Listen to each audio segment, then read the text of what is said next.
एका हिरव्या दाट जंगलात एक कोल्हा आणि त्याची बायको कोल्हीण राहत होते. कोल्हीण सतत कोल्ह्याला सांगत असे की आपल्याला राहण्यासाठी घर तयार करायला पाहिजे, नाहीतर जागा तरी शोधायला पाहिजे. कोल्हा खूप हुशार मात्र फार आळशी होता. तो दिवसभर झाडाखाली लोळायचा आणि म्हणायचा, अरे जंगलात कितीतरी जागा आहे, घर कशाला हवं. म्हणून त्यानं घर बांधलंच नाही. काही दिवसांनी कोल्हीणला गोंडस पिल्ले झाली. ती पिल्लांना आपल्या सुरक्षित कुशीत उबदार ठेवत होती, पण त्यांच्याकडे घरच नव्हतं. रात्री थंड वारा सुटला. कोल्ह्याची पिल्ले थंडीने थरथर कापू लागली.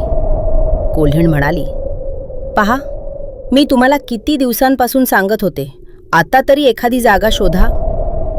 हे ऐकून कोल्हा बेचैन झाला. अरे खरंच, माझ्या पिल्लांना राहायला जागाच नाही. आपली सगळी पिल्ले घेऊन आपण एखादी सुरक्षित जागा शोधूया. असे म्हणून दोघेही सर्व पिल्लांना घेऊन निघतात आणि बऱ्याच अंतर गेल्यावर त्यांना एक गुहा दिसते. ही गुहा तर अगदी तयार घरच आहे. चला, आता आपण सगळ्यांनी इथेच राहूया. आणि त्यांनी त्याच गुहेत राहायला सुरुवात केली. पण कोल्ह्यांना माहीतच नव्हतं, ही गुहा एका मोठ्या वाघाची होती. वाघ काही दिवस कुठेतरी बाहेर गेला होता. आता तो गुहेकडे परत येत होता. दूरवरून वाघ येताना पाहून कोल्ह्याचे पाय थरथरले. अरे देवा, ही तर वाघाची गुहा आहे. आता आपली पिल्ले धोक्यात आली. कोल्ह्याला पटकन एक कल्पना सुचते.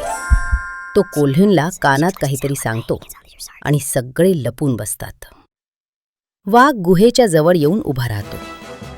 तेवढ्यात कोल्हीण पिल्लांना जोरात रडायला सांगते आणि मुद्दाम मोठ्याने म्हणते, अहो, पिल्ले खूप भुकेली आहेत. आज वाघच खायचा असा हट्ट करतायत. कोल्हा आतून गरजतो, हो, अजून एक वाघ पकडून आणतो आत्ता. हे ऐकताच वाघ दचकलाच. त्याला वाटलं, गुहेत माझ्यापेक्षा भयंकर प्राणी राहायला आले आहेत. ते तर मला खाणार. आणि वाघ जीव मुठीत धरून पळून गेला. कोल्हा आणि कोल्हीण सुटकेचा निश्वास सोडतात. मुलांनो, या गोष्टीतून आपण काय शिकलो बरं? आळस हा चांगला नाहीच, आणि शक्कल वेळीच लढवली तर मोठं संकटही दूर होतं.